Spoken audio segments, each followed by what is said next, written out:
You couldn't hear that. Thank you for coming to the Plan Commission meeting on Tuesday, September 19th at 6:30 p.m.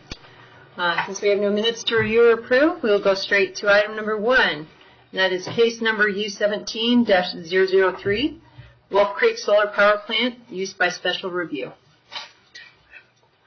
Oh, and I apologize. A quorum of commissioners is present. Good evening, Commissioners. I'm Diane Kosis, the case planner on this case. Tonight we'll be presenting Wolf Creek Solar, also known as U17-003. Some of the solar applications that we're currently processing are administrative cases, but because this one is greater than 2 megawatts in production and over 20 acres in size, it's a full USR plus 1041. The applicant has met all the requirements for public notice. The applicant, Wolf Creek Solar, and property owner Strasburg Sanitation and Water are requesting approval of a use by special review for a 10 megawatt solar plant on approximately 80 acres located southwest of the corner of County Road 6 and Piggott Road in eastern Arapahoe County. The northern boundary of the project is adjacent to the Strasburg Heights neighborhood. Staff are recommending approval with 3 conditions of approval based on findings contained in the staff report. Michelle Zimmerman, the applicant's representative for this project, will now provide a summary of the project. But before we proceed, are there any questions? Okay. Michelle. Thanks, Diane. Thank you, Commissioners. I think everyone was here the last time we presented on Bennett Solar, and as you can see, I don't have the star of the show, Jeff Weber, who was here last time. He gave the incredible presentation on engineering and technical. He's actually a astrophysicist by training, so he's quite the presenter. So I do have a lot of those similar slides, and we can go through those, but I'll go through them more quickly than we did last time. And we can go back to them for reference if questions come up. And I'll get closer, get more quickly to the Wolf Creek Solar specific plan set and documents. So if you recall, Cypress Creek Renewables, as I say, when we talked about the Bennett Solar project, about a month and a half ago now, we were founded in 2014. We focused primarily on utility scale solar, specifically projects that are in that larger, as Diane mentioned, some of the administrative cases are smaller, under 2 megawatts in size. We're looking further, closer, over 2 megawatts all the way up to 80 to 100 megawatts in some parts of the country. Most of our projects we started in North Carolina, so we do have over 5 gigawatts of solar underway or installed and commissioned, so that's quite a bit. It always makes me think of Back to the Future when I hear someone say gigawatts. I can't help it. Dating myself. And then the nice thing is, because we have so much of this solar in the ground, we've learned quite a bit in our short 3-year lifespan here. And as we move into Colorado, we can bring a lot of that experience and knowledge with us. Like I mentioned, our projects are spread throughout the country. We do have projects underway now in Utah, in New Mexico, in California, and Nevada, some other places that are not colored in on. This was the Q1 of 2017, of course. Now we're in Q3. So in Colorado, Bennett Solar, should it be successful, we've got approval through Board of County Commission, and should we continue to move that will be our first project in Colorado to be commissioned, which is great. And feel free, please, to stop me with any questions at any time. So again, as we talked about last time, kind of the history of solar, Jeff had mentioned, and I'll just reiterate how far we've come. I started working in solar. My background is actually in wildlife conservation and land conservation, and when I made the move from conservation work into renewable energy in 2007, I started bidding projects at, I want to say something like $9 a watt. I was doing residential. And now, of course, residential is down at $2 and $3 a watt. So, just in the last 10 years, watching the efficiency of panels increase and the economies of scale allowing for costs to come down. And the industry is really focused on how do we make this more of a scalable and usable technology in the right places at the right times.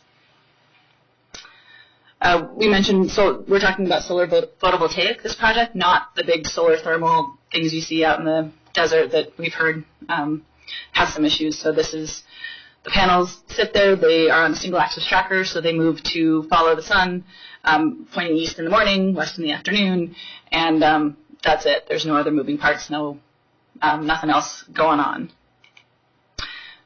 Single axis versus fixed. There are some places that we do fixed tilt. Again, back when I was doing residential and even off-grid solar, a lot of it was fixed tilt just because you don't have this, again, the scale. Spending the additional money on something that tracks doesn't make sense when you're only going to put up a couple of panels. But when you're doing something larger, the additional production you get in having a tracking array makes economic sense. Again, talking about some of the overview of how solar photovoltaic, why we've chosen PV, how we do it. It's a lot safer than a lot of, than solar thermal and some of the others. New moving parts. The engineering has become streamlined. The building and electrical permits are pretty consistent, across what people are looking for. People have seen a lot of this construction happening throughout the country, so that's helpful. National Electric Code has really stepped up again back in 2007, 2008. National Electric Code was still trying to figure out what they wanted to do with solar. And now we've gotten to a place where they do require perimeter fencing. We'll talk about fencing height and type when we get a little bit more into the project details. And we'll talk about the operations and maintenance. Generally speaking, Cypress Creek Renewables, we make money when the facility produces. So we don't want just a stranded facility sitting out there not making any power. So our operations and maintenance team is significant. It's almost as big as our legal team, which when you're talking about negotiating power contracts and utility contracts and land contracts, those teams are pretty big. But our O&M guys, we have remote monitoring, we have alarms and alerts that go off, we have local contractors in some areas, and on the larger ones, we actually have full-time employees that will go to the site on a weekly basis and sometimes on a daily basis to make sure everything is running. So O&M is really important for us because it's our bottom line. We talked about technology, again, safety. I know in the past there's been, concerns. What if the panel breaks? What if a number of different things? We're using the technology where each solar cell is in the frame. The frame is aluminum, and the glass over the frame is an anti-reflective coating tempered glass. So there's no liquids, there's no chemicals, there's nothing to break or leak out. We have had a couple of panels break in the past. I know I installed a system up on top of Baldy Mountain outside of Summit County in Breckenridge, and we had a pretty big storm come by, and it somehow or another broke, and that tempered glass, it just looked like someone's windshield, just that crackle. So they can break, but again, like a windshield, they don't really go anywhere. There's not any leakage or anything like that.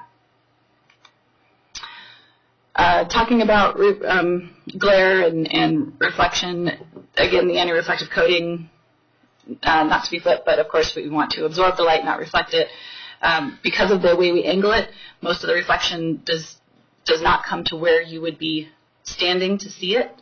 As you know, out by DIA, there's a number of solar arrays right there. So we do a glare analysis for each of our projects, and they have them at airports, and so it's glare is definitely something that we take into a concern and do an analysis on and make sure we're not causing any issues. Same thing with noise. I know that's a concern at times. We talked about making sure that the only things that make noise are the fans and the inverter just when during the day when solar is producing, there's a fan running. We locate that equipment in the center-ish, as much as we can, depending on the topography and the design, so we're not putting it on the side where if you were walking on the street next to it, you'd be able to hear it. It'll be located inside the array. Similar with electromagnetic fields, any equipment is going to put off an electromagnetic field that this microphone is doing anything well. So again, another reason to put the equipment more centrally located within the project site. So our economics, one of the reasons we like photovoltaics, of course, we can model it. It's a little bit easier to model sun and solar resource, even than wind in some places. You know, as we all know, you can walk outside and it can be windy one place, you go over to your neighbor's property and it's not, and who knows why. With sun and with a solar resource other than clouds, it's pretty easy to model, and we can get a good idea of, okay, if we build it here, this is the kind of production we're going to see on average. Of course, some winters are harsher than others and things like that, but generally speaking, we can do a nice job of estimating and really doing a little less risky business model. So jump into the Wolf Creek specifics, unless you want me to go back to any of those. I did try to whip through those rather quickly. Okay. So Wolf Creek Solar, south of Strasburg, we're looking at roughly up to 100 acres, but roughly about 80 acres. This is the same size project as Bennett, if you recall, 10 megawatts. And Bennett you can use about 71 acres, and this is right about the same. We can, because of the way we set it up, we've gotten away with a little less than 70 acres of actual usable space, but then we still have to allow for space to be able to drive around and access our areas where there are equipment. So we'll probably end up using, the full 80 acres. That's yet to be determined, of course. We do have a site address. The landowner, Strasburg Sanitation Water District, is here, which is great. The National Electric Code, as I mentioned, does require us to have a minimum of a 7-foot fence around any power facility like this. I think you'll notice if you go to some substations, you'll see that there's that 7-foot fence.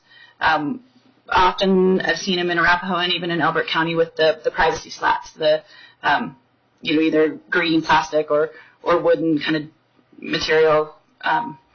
For this, we're talking about an 8-foot fence, and that's because Colorado Parks and Wildlife really wants to make sure we're not having any issues with any deer or wildlife getting stuck inside of the power facility. We're looking at a power output of about 25 million kilowatt hours a year. That's about 2,200 single-family homes. And our only offtake is Intermountain Rural Electric Association. Again, this being a larger utility scale, not a solar garden. So we just have the one customer. We are simply a generator for IREA, and they pay us as such. They don't care if we're making power with the sun or with the wind or with, natural gas or any other. They're going to pay us their avoided cost, their operating cost of what they can pay a generator. And then our lease term is a minimum of 20 years, and we do have extension options for up to 40 years. So this is our current layout. This is as proposed. We did originally, So our first iteration was further to the north, and because there's some wells along here. I'm not holding that very well. So we were trying to give this area a little more space. We don't necessarily need to. There's still space with this design. We did decide to move it further south because we spoke to the landowner here. He was concerned, of course, about having panels, a couple hundred feet from his home. And so he has some nice screening. He has some nice cedar trees and whatnot around there. But we still, said, hey, let's take a look at this and see what we can do. There's a water pipeline here, and that's why we decided to keep the project south of that. There being a lot of homes up here, we thought, it's better. Where can we be the least in sight? We want to be as, we want to try to be as inconspicuous isn't the right word, but we want to have as little impact as possible as we can. Of course, we all have an impact, and we recognize that, but we want to do the best we can there. Let's see what else. So, we have the water pipeline. Our access road is off of County Road 153, Piggott Road. We do have property. So the property line is here, but the access road is part of this property. This property is owned by the gentleman that has a home here, and then this property down here is owned by IREA, and then here's Piggott Road.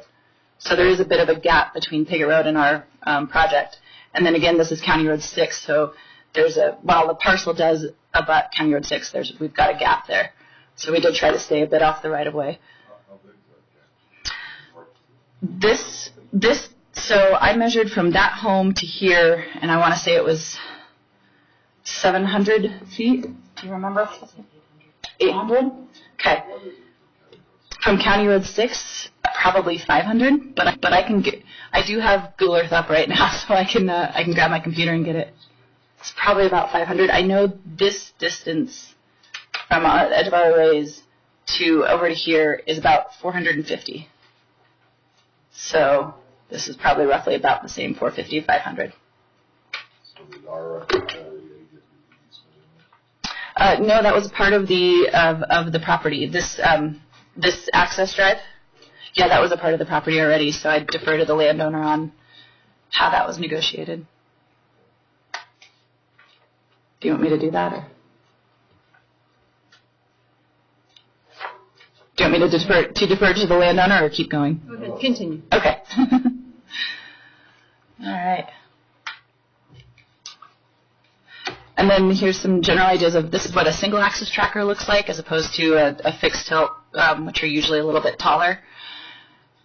So these are projects in eastern Oregon, which I know is not eastern Colorado, but some similarities there. At least it's not a picture of, an array in Massachusetts or something. No, John, this picture, let's talk about this. What are you doing for ground coverage? We have a vegetation management plan that we work with the fire district and the county, and we want to on the landowner as well. I don't live out here, so I'm not the person to recommend exactly what kind of vegetation should be out there, but our goal is to keep the vegetation as short as possible, but also we want to make sure we have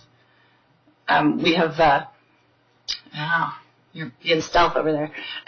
So our goal is to keep the vegetation natural, but as low as possible. We don't want it growing, of course, up into our panels. Are you going to have a noxious weed management plan? Yes, absolutely.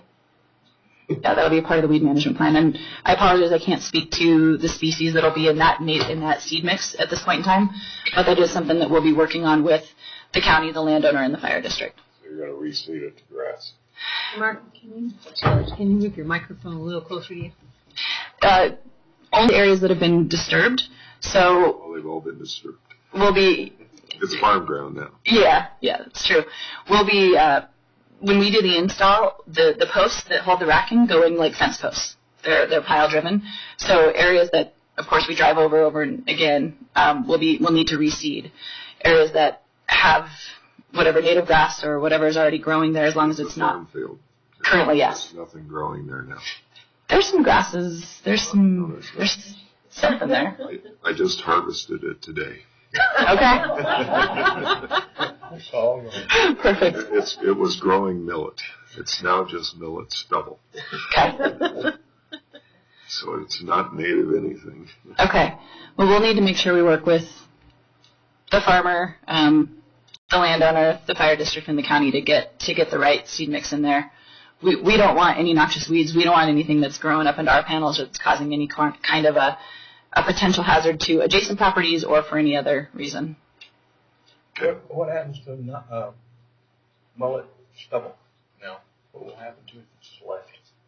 Well, it'll eventually degrade, but weeds will come in its place without doing something to manage that.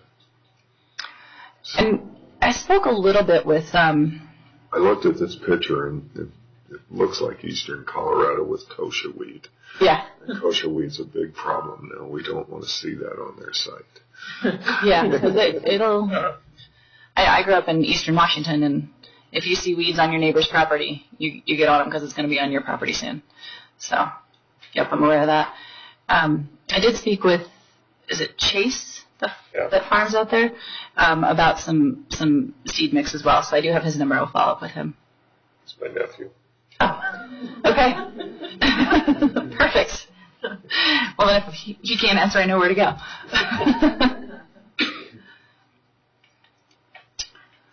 All right, jump into a little bit of the economic and community benefits. I know we went through this last time, very similar to Bennett. The nice thing about it is we're not paving it or doing anything else. We're driving the racking just like a fence post, so we're able to put the solar out there, and at the end of the usable life of the facility, it can go back to its ag land or wherever it needs to go to next.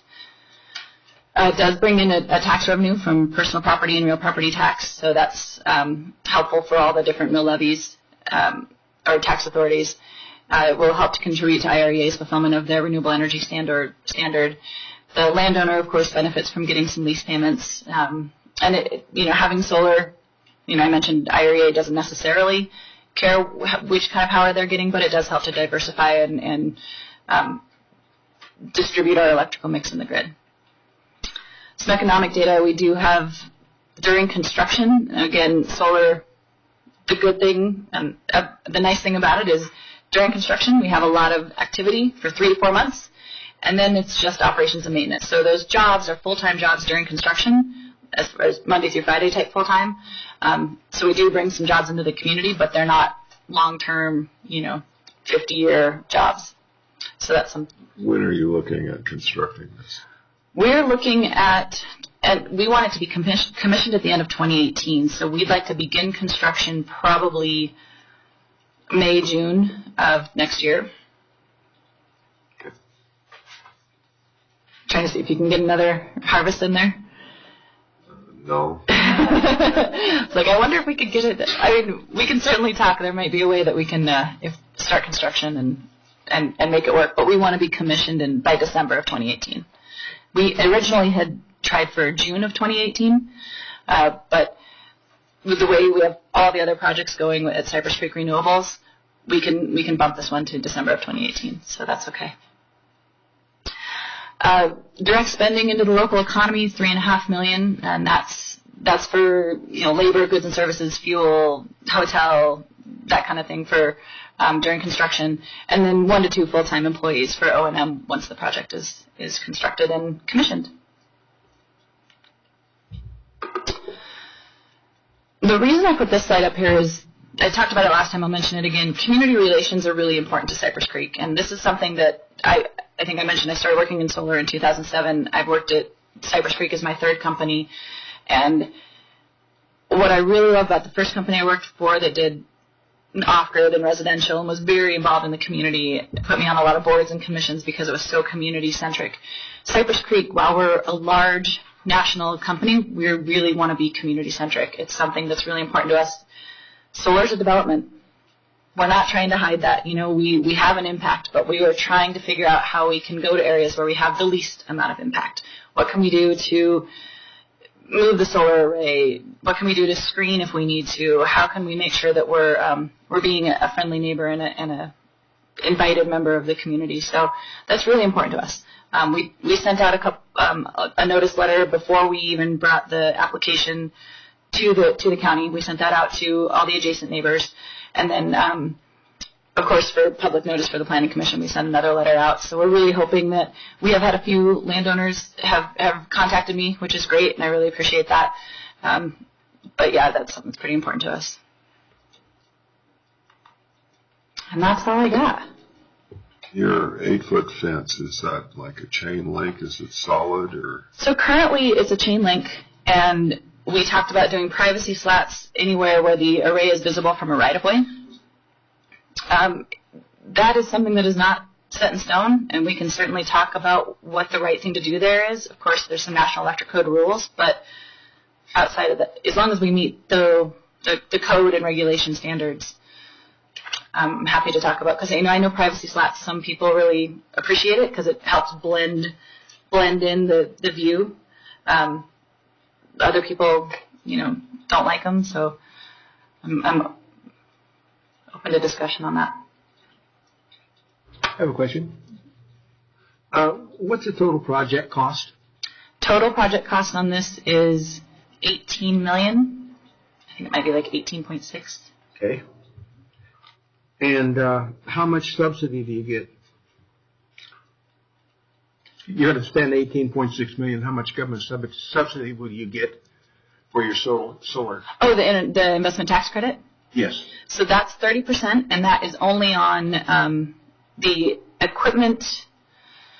See, equipment, labor, balance the system. So it doesn't cover the whole thing. I don't know exactly how much. majority of it, and that goes to our financing partner.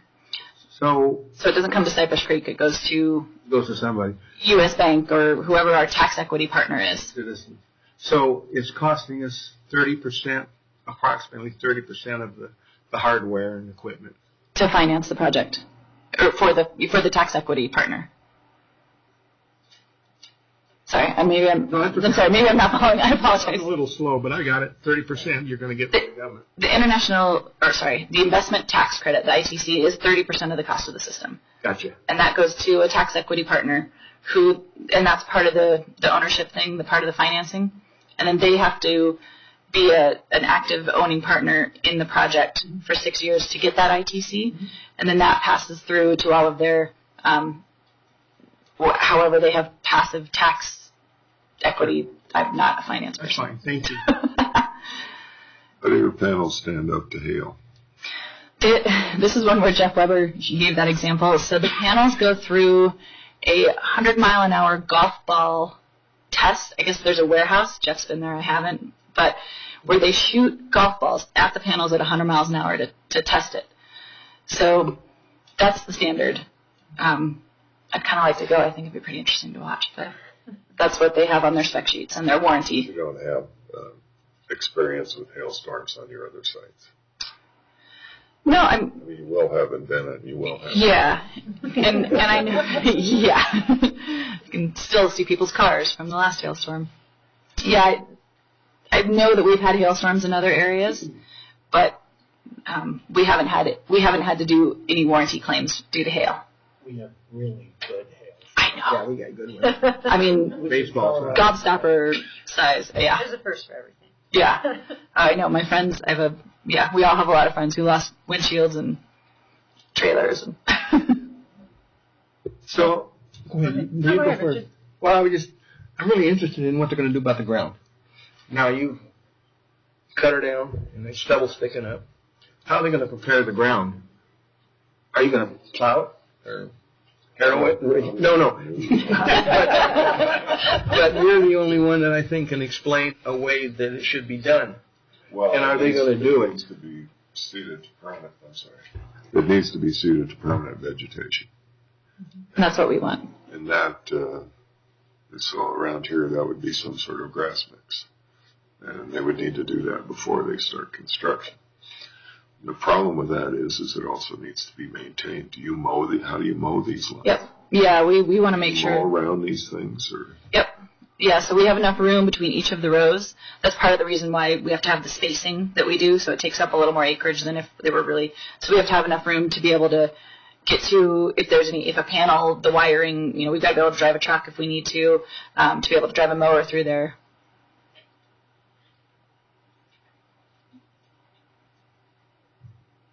Commissioners, do we have any more questions? Thank you. Thank you. Anything I missed from? So I didn't get any sign-in sheets, but I would like to open it up for public comment. Do we have anyone from the public who would like to comment? Okay, thank you.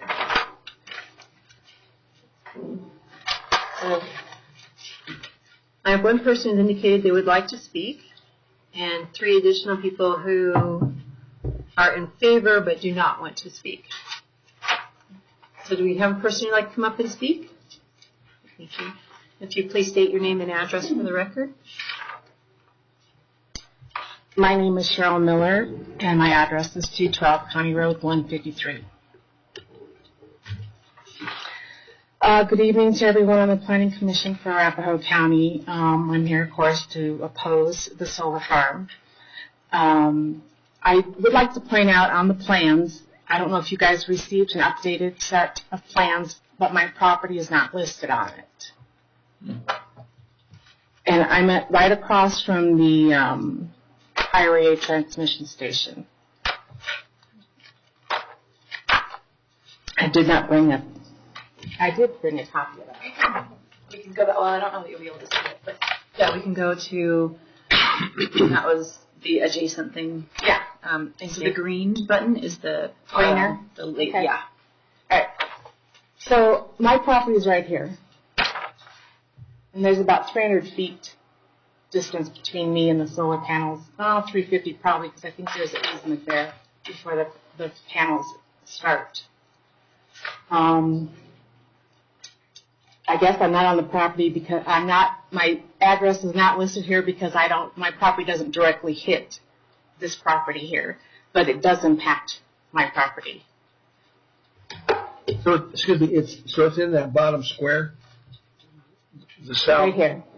Oh, right there. Okay, I see it. It's 212 County Road, 153.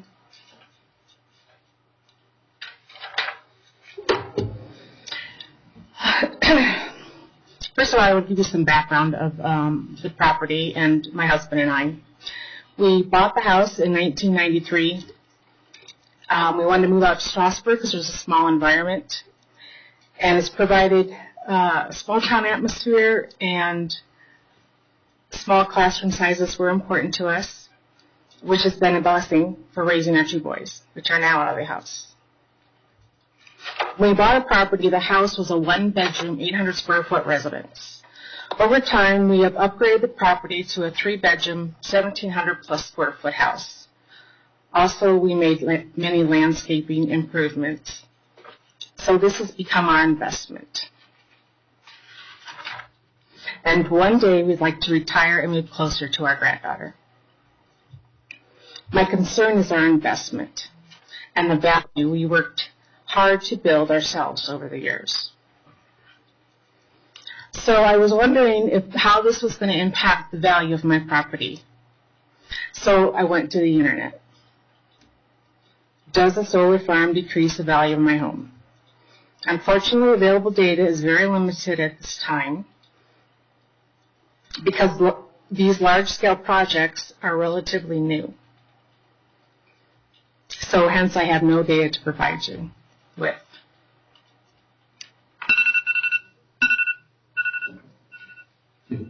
So I want you to think of it this way, since I have no data. If you were going to invest a large sum of money in a piece of property, you had two choices. One across the wheat field and one across the solar farm. Which one would you pick? If you automatically think the one next to the wheat field, then you probably would agree that this is going to impact the value of my property.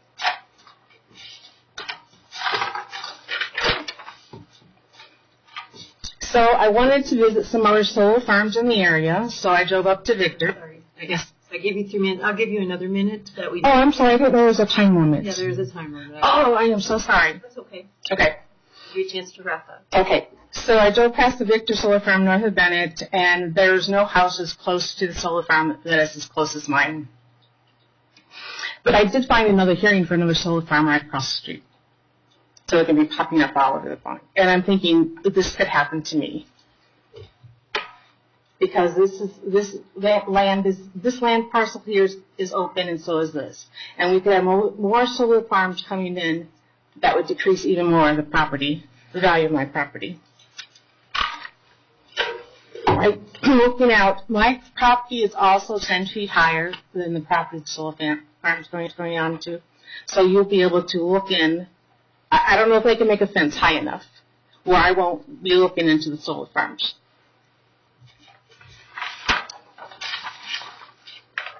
And I did have some questions for Michelle. Can I ask those now, or? Okay. So I was wondering how many inverters were going to be on the farm. Yeah, but you'll rebut after she finishes asking your questions. So if you'll please, so if you'll just please ask your question. Oh, okay. I'm not going to answer them all at once. It says 12-foot max on the panels. What is it? It says max. What is it going to be? And after the solar farm is to be put in, can you change those panels? Will they ever be higher than the 12 feet? Okay.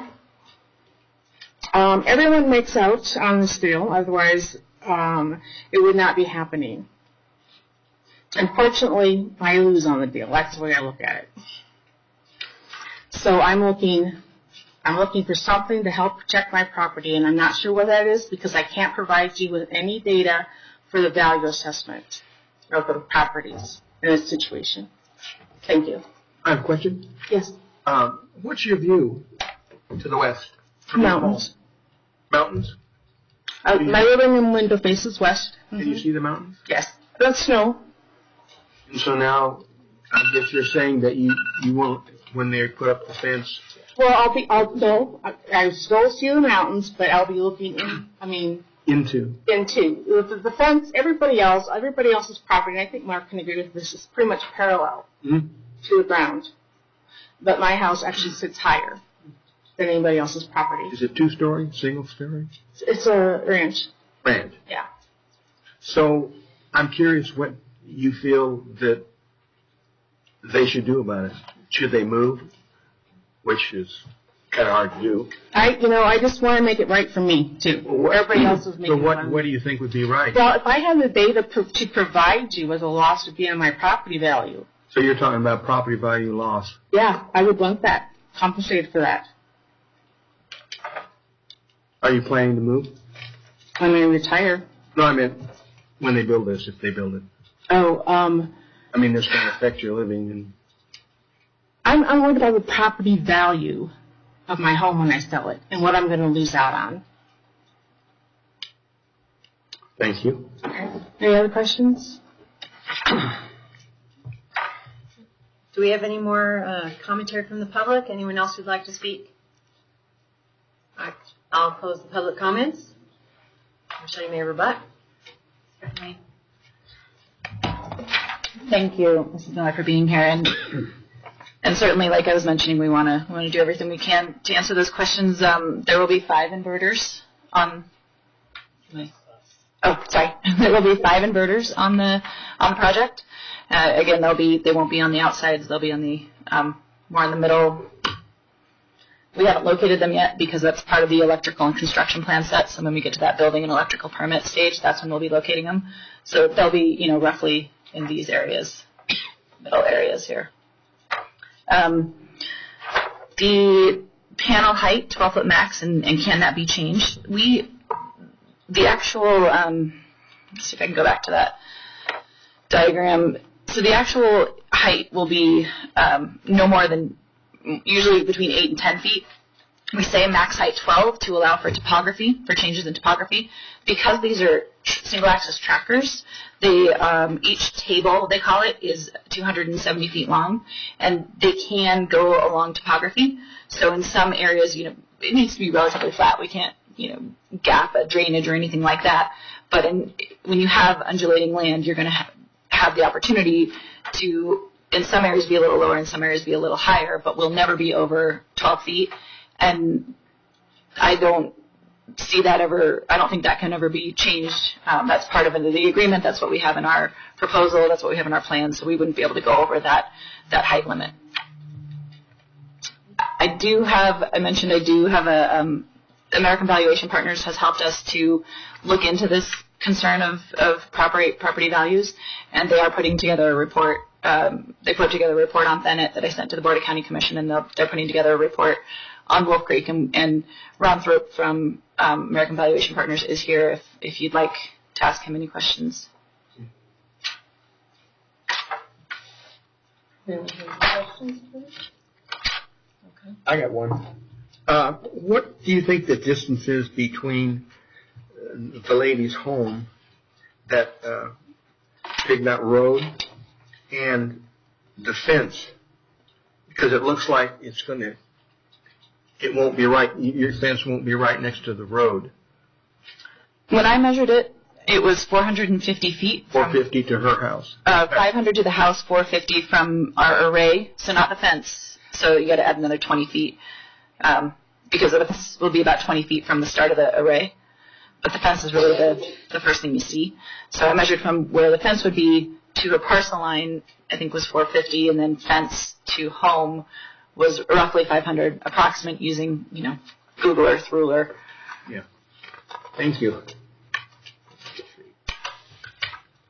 Any further questions from the? I want to go back. You said you have somebody here that's been doing valuations on these. Mm-hmm. And is that valuation done, or? Yeah, that report is being buttoned up. So I think can he address her question? Certainly. Ron Throop from American Valuation Partners. We've been working with him for both the Bennett and the Wolf Creek project.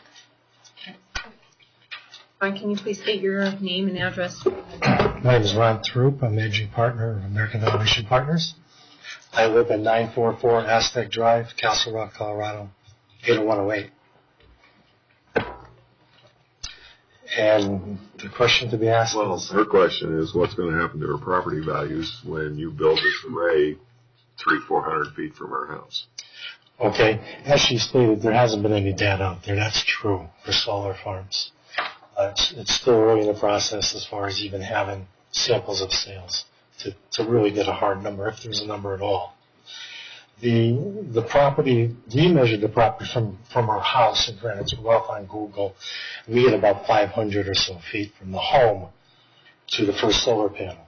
And, it's guesstimate, but it's in range.